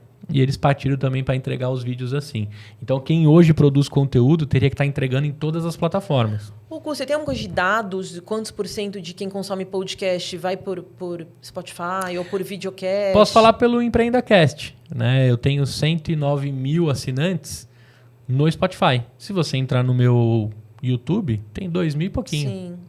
Não é uma então, relevância. Você acha que a força ainda está muito, as pessoas estão ainda muito mais ouvintes? Eu acho que é muito do meu perfil. Porque Entendi. Como eu venho de uma década fazendo podcast em áudio... Sim, já está raizão os meus lá, ouvintes são de lá. E agora que eu estou aparecendo para vídeo, você já nasce em vídeo. Nasce total Talvez em você vídeo. vai ter dificuldade de converter a sua galera para áudio. Exato. Você vai perceber que em algumas entrevistas minhas, apesar da gente estar sendo filmado aqui conversando, eu sempre aperto a tecla SAP. Se você mostra a revista, dizer o que estava. Eu tentei ler o que estava na revista, porque sempre eu penso no meu consumidor, o áudio puro. Sim. E tem muita gente que faz isso. A pandemia explodiu o vídeo porque as pessoas queriam contato, queriam né, um afeto ali. Né? O vídeo te dá um pouco de conforto. Mas o áudio sempre foi liberdade. Enquanto você faz academia, bike, Sim. lava louça. Lavar louça escutando podcast, acho que muitos vão se encontrar tem aí. histórias de terapia, né? Que é o que você já viu eles filmam uma pessoa lavando louça. Sim, sim. Então, isso é um clássico. É um clássico, né? Pô, quem odeia São 5 esteira, minutos de história. quem odeia esteira também, convido você a entrar numa esteira escutando podcast. Porque voa. Sim. Dependendo do que você está ouvindo, voa o tempo. É. Você acaba cumprindo ali parte do seu cardio que você precisa fazer ouvindo o podcast. Música é bom? Música é maravilhoso, né, Sim. gente? Não precisamos nem entrar na disputa entre música e podcast, porque música, ela agrada tudo e a todos. Todos, né? exato. E tem milhões de estilos. É. O podcast ainda está longe de ter todos os estilos, todas as construções e agradar a todos. Mas é uma plataforma, é um modo de entrega que está revolucionando. Minha mãe já sabe o que é podcast, eu não preciso mais explicar para ela. Ótimo. E o Theo lá e o Luca explicam na escola o que a mãe faz ou não? Sim, Eles têm noção falam assim, do que a mãe faz? Você só fala de HIV, né? Por que só fala de HIV? Na aula de ciências pegaram um corte seu, mãe. Né? Pois é, né? Mas aí que é bom que agora eles estão entrando na vida sexual, que eu fale muito de HIV com eles, sim, né? Sim, isso é então... importante. Agora a gente puxando um pouquinho das causas, tem uma dicotomia entre os assuntos e o público que eu achava que estava no TikTok. Como é que essas pessoas estão recebendo o retorno dessa sua galera com a viralização? Porque o seu podcast é muito mais sobre as pessoas que você entrevista do que sobre você. Sim, muito As mais. pessoas, para te conhecerem, precisam escutar todos os episódios para ir sabendo um pouquinho de você. O que essas pessoas Tem quem te não contam? goste. Essa Juliana fala e fica interrompendo. Porque no começo a gente é meio afobado no início, né? Eu não sou uma jornalista. E tá tudo bem. Mas você Isso não acha que é uma muito conversa. bate-papo? As pessoas, muita gente não entende. Elas acham que só o convidado tem que falar, mas eu acho que podcast é muito bate-papo. Eu acho que tem uma troca. Troca. Só que eu sempre falo que é 80-20, 70-30. Mas tô evoluindo, tô ouvindo bem mais do que falando. Sim. Nos Eu tive condições de colocar 2 médicas para fazer o Pediatra Cast com conhecimento nas alturas. Imagina o que essas mulheres tinham para falar. E levou 1 ano, quase 2, para a gente aprender a conduzir. Então isso é super normal. Quem estiver escutando esse episódio e tiver a fim de fazer um podcast, é muito tranquilo o fato de você atropelar, de você fica muito encantado com as histórias. Sim. Né? Mas o podcast te dá essa liberdade. Sim. Mas eu queria saber da sua galera, o que eles estão sentindo, os entrevistados, como é que está a repercussão para eles? Então, dos ativistas, eles estão muito felizes, me agradecem muito, porque eu sou uma ativista não só, vou trazer para ganhar engajamento, não. Eu faço live 2 vezes por semana no TikTok sobre HIV, porque eu quero ajudar as pessoas. Quero lutar contra o preconceito hipócrita, porque qualquer pessoa pode pegar HIV que tem uma vida sexual. Então, assim, eu sou muito amiga dos ativistas da causa, sei nos dedos os nomes de cada um, porque eu quero entrar com um propósito não só para me exibir, mas real, me doando para a causa, né? E a mesma coisa com câncer, porque acho que o câncer hoje, eu estou vendo cada vez mais histórias de muitas pessoas muito jovens tendo câncer. No TikTok, milhões de relatos que viralizam. Então, são vídeos que têm ajudado muitas pessoas a ouvirem relatos de quem está na luta, né? Porque você sempre vai ter alguém, ou da sua família, ou um ente querido que já teve, ou um amigo que já passou pelo câncer, ou alguém que você já perdeu para o câncer. Tá na hora? Não.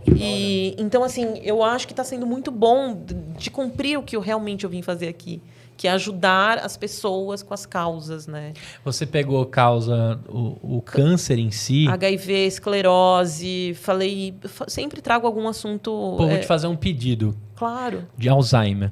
Você pegar alguém que tenha alguém que esteja atuando. Sim. Porque é uma doença que está muito próxima da minha família. E eu tenho me interessado para saber legal, como é que a gente pode construir. Outra coisa também, recentemente... Eu ouvi falar sobre o etarismo, né? Falei já sobre isso. Quero fazer um de trabalho sobre etarismo. Porque eu vivo isso hoje, de trabalho. As empresas, a maioria, realmente, passou dos 40 e poucos anos. Já tá velho, sabe? Mesmo? Pro e-commerce... É mesmo. Cara, que loucura. Mas Aqui também já não tenho mais trabalhou esse todas as sonho, idades. Gu, de ficar trabalhando em empresa mais, assim. Tipo, você já sabe que eu tô em outro negócio, mas... Sim. Eu acho que tem que falar de etarismo no trabalho, de etarismo na vida, né? A gente vê que hoje mulheres de 30, 35 anos já estão sendo chamadas de velhas. E é um absurdo isso, né? Que loucura, né? A gente tem que valorizar cada vez mais as pessoas, mas infelizmente as pessoas são julgadas sempre por aparência, por idade, por gênero, por classe social, por tudo, né? A gente vê. LGBTQI+, praticamente Quero fazer passou também. por todas? Quero fazer essa causa também. Eu Aqui tenho tem uma muitos grande legais pra amiga você. que namora a Patrícia Marques, a Renata, ela quer vir. Eu vou trazer ela e a Patrícia. Que ela falou, Ju, vamos fazer dessas causas. Eu, claro, vamos fazer, sabe? Então, Cara, aqui tem os desviados, chama. Eles eram da igreja e a igreja chamavam eles de desviados e faziam de tudo para expulsar eles do círculo. Aí o que eles estão fazendo? Eles estão chamando vários desviados. Que legal. Eles usam o trocadilho, né? E vêm acolhendo essas pessoas que foram despachadas até pela igreja. Que a gente acha que a igreja acolhe todo mundo, Gu, né? eu fiz não é bem assim. que é Casa Florescer de travestis, que é a primeira casa da América Latina a acolher travestis. Eu tenho esse episódio. Que legal. Mas, exatamente, ele entra no propósito do Estrela Podcast, que é ajudar pessoas e causas, né? Então, é mais causas que eu possa dar voz a minorias, que é o que eu sempre quis fazer. Isso é legal. E você sempre coloca ali como que o pessoal pode contribuir com a ONG, com as coisas, né? Que também reverter, que aí... Sempre. Eu quero ainda falar também de usuários de drogas também, prostituição. Eu quero trazer essas histórias, mas o que acontece? É difícil achar essas histórias. E depois eu vou ter que gravar aqui um vídeo falando e divulgar. Me mandem as histórias X, Y, porque eu acho que eu preciso, sabe? Porque o que tá chegando muito para mim é câncer, câncer, câncer. Como eu falei de câncer, eu tô com milhões no meu direct. Eu tive câncer, mas eu não quero ficar tão repetitiva. Sim. Eu quero alternar causas. Dentro do mundo mas não drogas, é fácil tem um monte, achar né? histórias e pessoas dispostas a contar histórias. Porque também... A curadoria de um podcast, acho que é até legal a gente falar isso, de convidados. Isso é o que mais realmente você tem que focar. E outra, né? Tem uma parte de muita emoção da conversa, né? Dependendo de como você trata aquilo, você deve ter diversos Até trechos. falar de suicídio, saúde mental, que a gente também está vendo muito, sabe? Cada vez mais. Você tem ido uma vez por semana, regularmente na Cracolândia. Cracolândia, sim. Você tem feito um trabalho pelo menos, lá. Uma vez por mês eu vou, mas eu quero começar a ir mais, pelo menos 2. Todo domingo é esse grupo, né? Eu vou com eles, que chama Produção do Amor, que a gente alimenta as pessoas lá, né? Tanto usuários quanto tem muitas crianças e idosos também morando lá. Ali virou um ecossistema. Ecossistema, exato. Da Cracolândia, né? E deu uma espalhada. Mas eu gosto de ser aquela que dá a comida na mão e eu falo, Deus te abençoe, e eu quero sentir essa troca com ele, sabe? Sim. Então, eu sempre falo, eu que vou dar comida, eu que quero dar. E aí eles formam uma fila e a gente monta e a gente dá comida, a gente leva ração, a gente leva cobertor, a gente leva tudo. Para todo mundo que está ali para naquela que situação. foi esquecido pela sociedade, né? O grupo. E eu entrei nesse assunto porque o usuário de droga em si, a droga a gente tem uma cartela imensa aí, né? De vícios, né? Tem tanto as drogas... Eu quero muito fazer. Porque aí, se você não achei for nenhuma história ainda. Do alcoolismo ao crack, a cocaína, você vai encontrar, com certeza, boas histórias. Sim. Mas tem que torcer para essa pessoa ter, de fato, superado ou estar superando para contar e inspirar mais gente também. Sim. A própria TV, né? Até cristãos, né? Eles também têm muito testemunho sobre isso, né? Sim, sim. A igreja acolhe muito e inspira muito. Independente da religião, se é o pastor, o padre, ou o que for, eles costumam trazer essas viradas de vida, né? Acho legal você colocar isso no podcast, porque o seu alcance é muito maior do que um salão de uma igreja. Não, e agora com você aqui, acho que eu vou conseguir mais rápido essas histórias, mais vai bombar, força. Principalmente encontrar marcas querendo impulsionar isso. Eu já tô com o modelo do Media Kit agora. É isso aí. Agora eu quero saber o seguinte, nesse meio tempo, você também escreveu um livro. Sim. O que é esse livro? Vamos entrar agora no capítulo da sua vida, livro. E por que a pessoa acorda com coceira para fazer um livro? Cara, exatamente. O ano sabático que eu te falei que eu tive, foi esse ano que eu comecei a escrever o livro. O que é o livro? Qual é o título e onde a pessoa encontra? O livro chama Diário de uma Separada, tá à venda na Amazon, depois a gente coloca o link e tudo aqui. Mas eu quero ainda ter uma editora, fechar com uma editora para fazer, né, ter o livro físico também. Você falou que você vai me ajudar com isso. Vou. Ai, coitado. Você vai encontrar, não. Parte do que a gente vai fazer aqui é todas as formas que uma conteudista ganha dinheiro. Mas é muito legal o livro, porque a primeira história realmente é a minha história empreendedora, da Bebê Store, que é muito forte, mas aí entra muito nos detalhes da empresa. Eu acho isso muito legal, sabe? De tudo, como a gente cresceu, como foi o sucesso, como era o marketing, como era a equipe. Lá você conta detalhes? Conta detalhes. Tem furos de reportagem lá? São 167 páginas, tem furos. E aí depois, a queda, após a revista aqui, né? A queda do casamento e da empresa junto. Como essa mulher tem que se reerguer novamente, né? Sendo mãe solo. Aí eu também conto das minhas novas experiências profissionais, que eu te contei aqui. Tudo que eu passei. Não foi fácil nesses novos trabalhos. Ambiente corporativo, tudo aquilo. A vida de começar a paquerar de novo. Sair, paqueras em aplicativos, que eu quero muito. Aliás, eu já estou me vendo naquele bar. Gente, Estúdio Voz tem uma sala bar aqui, que eu estou me vendo Sex and the City aqui com as minhas amigas, tomando drinks e falando um pouco dessa vida pós-40, de relacionamento, e eu tenho muita vontade de ir também. Você contou as suas aventuras lá nos Conto aplicativos? Também. Tem cenas picantes. assistam, Tem capítulos leiam. Picantes. Dentro dessa construção desse livro, o principal ponto dele é acolher outras mulheres. Acolher, porque a vida é superação, né, Gu? Você parou para pensar que a maioria das histórias de vida são muitas altos e baixos, então sim. Eu acho tão legal todo mundo escutar histórias, porque você ter o auge do sucesso aos 35 anos, que foram as capas aqui, né, aí você ter uma empresa de milhões, ser super bajulada, ter uma mansão em Alphaville, sabe? Isso é uma vida perfeita, que parece que é perfeita, mas não é, né? E aí você ter essa queda tão forte e você ter que se reerguer e reconstruir. As pessoas se inspiram em histórias assim, né? Então, como é a retomada disso, né? A gente conseguiu passar trechinhos aqui, a vida né? de mãe solo é inspiração e recomeço o tempo todo. A gente tem que sempre estar lutando para... Até vi um meme esses dias que... Puta, eu queria estar no Big Brother, que eu não tenho que ficar pensando em como eu vou ter dinheiro para como é que é? Ela falou para... fazer viver outros serzinhos que dependem de mim, né? Poder ter... esqueci o meme aqui, enfim. Mas... E falando nos serzinhos, como é que é essa relação mãe de 2 meninos, assim? Como que é essa troca com o Theo, com o Luca? Dentro dessa construção, porque você tem um período casada com eles e separada com eles. Sim. Como é isso? Como é que eles lidam? Com 13 anos a gente já tem bastante ideia de como está o mundo e de como está a nossa casa, a nossa família. Como que é essa troca com eles? Vou te perguntar assim? tudo isso depois para você. Tá. Eles não sabem o que é ser um casamento, porque quando eu me separei eles tinham 4 anos, então a imagem que eles têm em mim é sozinha, sabe? Então eles estão super acostumados à vida de uma mulher separada. A minha relação com o Léo nunca foi muito boa e eu pretendo que acho que vai ser um dia. Os dois têm que amadurecer muito ainda, muitas coisas que, enfim. Mas com eles é maravilhoso, assim. Eles sempre fui uma mãezona. Eu tenho filhos maravilhosos, só falar bem deles. E agora a fase adolescente, óbvio que eles dão uma distanciada e querem estar no mundo deles um pouco. Né? O que a gente tem que lutar é para realmente tirar eles um pouco da telas de eletrônicos, levar eles mais para os esportes, né? Não deixar... né, eles ficarem nesse mundo que vicia tanto, a gente também, todo mundo. Acho que uma dica que eu te deixaria aqui, e foi a deixa que eu precisava, era aproveitar esses 13 anos deles e encontrar algumas necessidades e alguns temas que você vai precisar trazer para o Estrela. Sim. Por exemplo, a Sociedade Brasileira de Pediatria recomenda não, né? Permite até 2 horas de tela por dia. Sim. Na pandemia, sei lá, o João, se desse, ficava 24 horas. O Léo já travou o TikTok deles para não...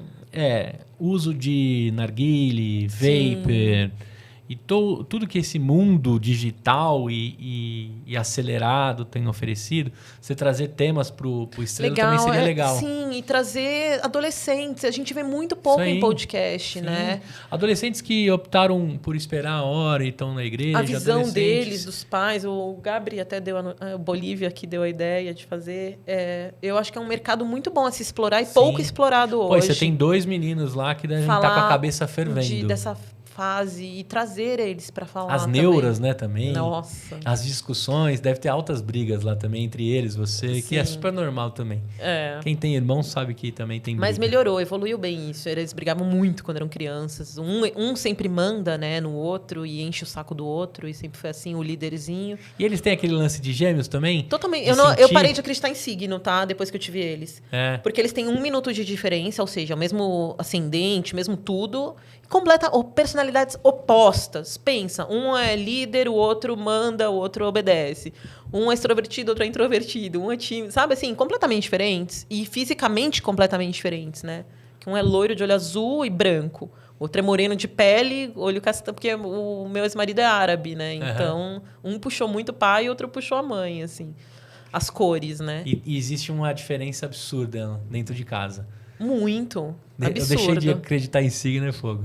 Só quem tem gêmeos sabe. Mas gente, duas pessoas completamente opostas em todos os sentidos. Fisicamente e personalidade. E te ensinam todo dia também, né? Todo dia, né? Cada dia vem uma história e diferente. a nossa vida, né, Gu? Você sabe, você é paizão também. É a delícia da nossa vida. Eu também tenho 2 meninos, lindos, né? O Davi e o João, e aprendo muito e acredito que a minha esposa... É bom ser mãe de pais de meninos, né? Eu acho que o mais legal também tem muita coisa em comum.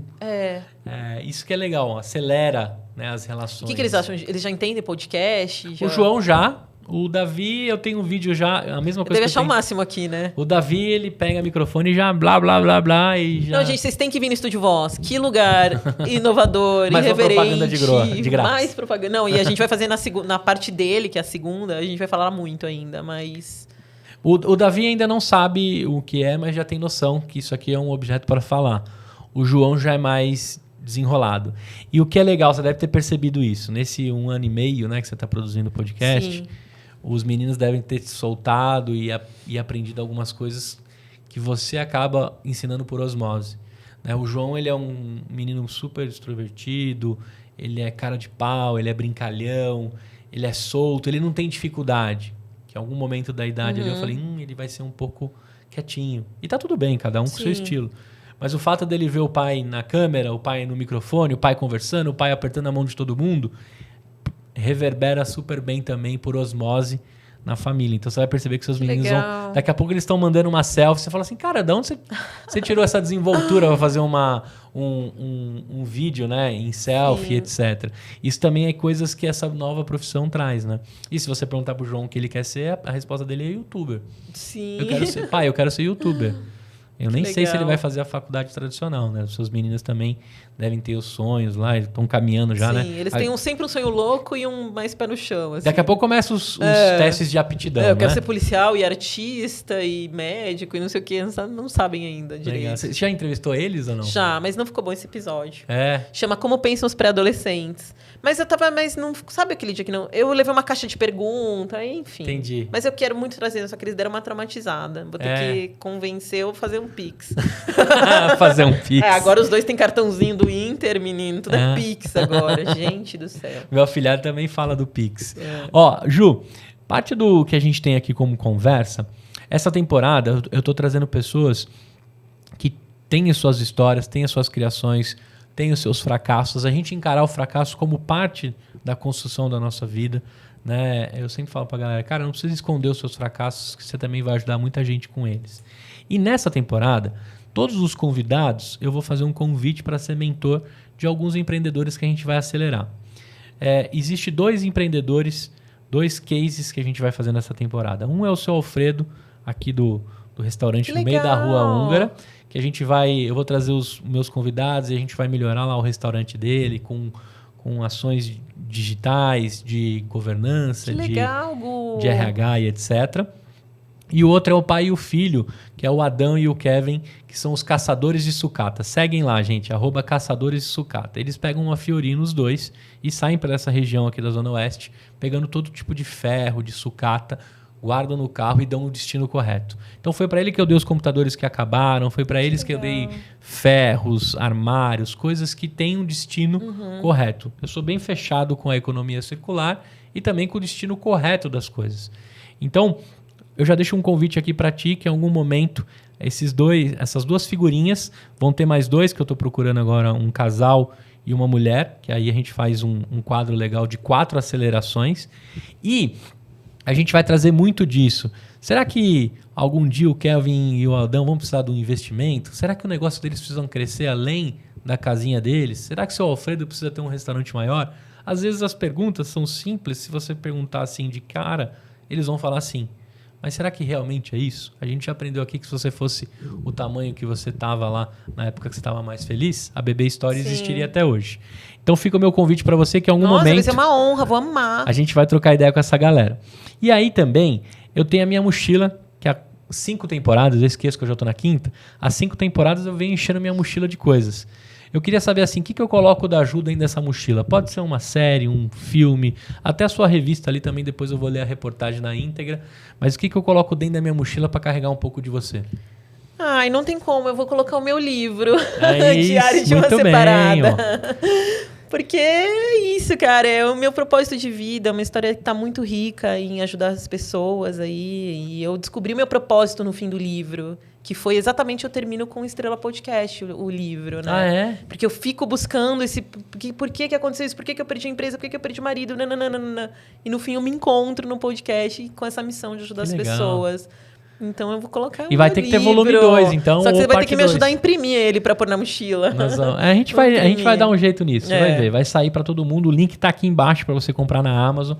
Né? Se você se identifica, se você veio conhecer um pouquinho mais da história da Ju, vai ter detalhes aqui. Lógico, essa 5ª temporada, a Ju aparece em alguns outros momentos, porque a gente vai fazer no formato de reality show. Então a gente vai fazer um reality cast. Em alguns momentos você vai encontrar a Ju também. Ela tá todos os dias aqui na Voz também. Você vai ver ela pelas redes da Voz, do Empreenda, do Estrela.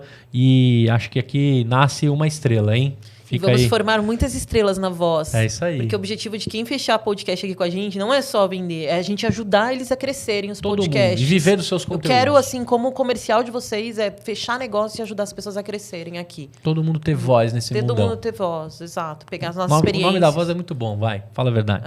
Ó, e eu queria também, dentro dessa história aqui, para quem tá acostumado, os meus sonhadores, a gente sempre fala um limão. Você tem um limão, aquele bem que assim, você, cara, esse não dá mais, esse limão nunca mais na vida. Cara, acho que nunca mais na vida é fazer algo sem propósito, de ajudar pessoas, assim. Nenhum trabalho mais que eu não tenha uma missão e um propósito de servir como inspiração e ajudar as pessoas nesse mundo que a gente está aqui para isso. Você está fazendo com a sua voz, hein? Nossa, obrigada, imagina. Ainda estamos começando, mas é isso, é ter um propósito de vida que antes eu não tinha. Muito bom. E o que a gente pode esperar dessa Juliana aqui, 2024? Estrela Podcast, suas empreitadas aí. Lógico que você continua sendo empreendedor o tempo todo, né? Além desse momento que a gente vai aproveitar ao máximo o seu na Voz, mas como é que tá a sua cabeça para todo o futuro? Cara, eu quero mergulhar junto com você nesse mundo de podcast, que eu já tô apaixonada. Então eu quero mergulhar em 2024 em realmente estar junto com vocês, crescendo aqui, formando muitos podcasts, trazendo muitas pessoas, muitas histórias inspiradoras. E assim, eu tô tão focada nesse universo de podcast que eu não consigo pensar em outra coisa pra te falar agora. Só pode vida. Eu quero poder crescer com vocês aqui, crescer outras pessoas junto com a gente. Muito bom. Fui muito feliz com a sua chegada, de ter encontrado você aqui. Acho que a gente tem um case muito legal, que o Estrela passa a ser um podcast que vai viver essa aceleração da voz. Muito feliz. Podcast é com a gente, mas de fato tem que ser coisa que mude a vida das pessoas. Sim. Quando eu montei uma empresa também, a minha ideia era viver do que eu amava, mas construir algo que faça as pessoas também se apaixonarem por aquilo e viverem do que amam. Sim, né? sim. A economia Essa vida passa tão rápido, né, Gu? Muito. Vamos fazer o que a gente ama, É um que é o que você soprinho. falou, que agora você faz o que você ama. É isso aí, é um soprinho. E para fechar, quais as redes onde a galera te encontra, todos os detalhes? No Instagram é Estrela Pod e no YouTube, TikTok, Facebook, Estrela Podcast. E agora no Estúdio Voz, querendo fechar negócio comigo, me chamem também. Chama ela. Ó, se você tem uma E Judelanina é o meu Instagram pessoal. @ Judelanina com 2 L's. Delanina com 2 L's. Ó, se você conhece alguém de uma história de superação dentro das causas e tudo que a Ju falou aqui, vai lá no direct do Instagram dela, ela tá fazendo uma curadoria de todas as histórias e convidando as pessoas para cá. Então, se você conhece alguém que precisa colocar essa voz dando essa virada, essa construção. Pode estar no meio da história ou no fim da superação, né, Ju? Sim, para vir contar para ela um pouco sobre isso. Me mandem, gente. O que vocês tiverem, me chama no direct lá, tanto do Estrela quanto do Judelanina, e me mandem as histórias que eu vou atrás, assim. Eu tô buscando mais histórias mesmo, assim. Muito bem. Novas histórias. Agora, olhando nessa câmera aqui, deixa um recado pro Theo e pro Luca. Eles vão assistir em algum momento da vida deles. Ai, que lindo! Esse é o trechinho do podcast que só você e eles sabem que existe. E quem ficou até o fim apaixonado por ti aí na sua história. Meu recado pra vocês é que é tudo por vocês e tudo para vocês. Vocês são a minha vida inteira por completo. Eu sou feliz e realizada e a minha maior missão é ter sido mãe de vocês e o meu maior orgulho é ter formado dois meninos tão incríveis quanto vocês são. Eu amo muito vocês. Aí, pode guardar esse trechinho, deixa no celular e mostra pra todo mundo na escola, hein? E tá um frio danado aqui, vamos encerrar esse cara é o episódio. máximo pra entrevistar. Gu, você tem o dom, viu? Conseguiu tirar o melhor aí. Não, e você vai voltar mais vezes, vai conversar mais. Depois eu vou te convidar para uma roda de conversa, que é um momento com os investidores. A voz está muito próximo desse momento da gente captar um investimento para dar um salto. Mas eu estou exatamente... O episódio de hoje contigo serviu para eu refletir o seguinte: será que eu quero ser grande o suficiente no que eu amo ou quero ser grande o suficiente para quê? Sim, né? Sim. O que vai me trazer com isso? Porque já está tão difícil usar as 24 horas do dia. Se eu comprar mais problemas, mais situações, talvez não seja o caminho. Mas às vezes vai dar certo e você vai ter uns caras de gente boa. Eu acredito que tem investidor e gente boa. Talvez eu não tenha tido sorte, sabe? Por isso que eu vou usar você como mentora para te consultar no momento dos investimentos. Não, pode me chamar, demorou, estamos juntos. A gente se vê no próximo episódio com mais uma história empreendedora. E nesta temporada, os primeiros episódios, a gente conversa com essa galera para juntar os mentores. Daqui a pouco vão ter os acelerados aqui e vai começar o Reality Cast. Se prepara, a gente vai mudar a vida de empreendedores por esse Brasil. Até o próximo episódio. Tchau. Pode dar tchau pra galera aqui. Valeu! Valeu! Tchau!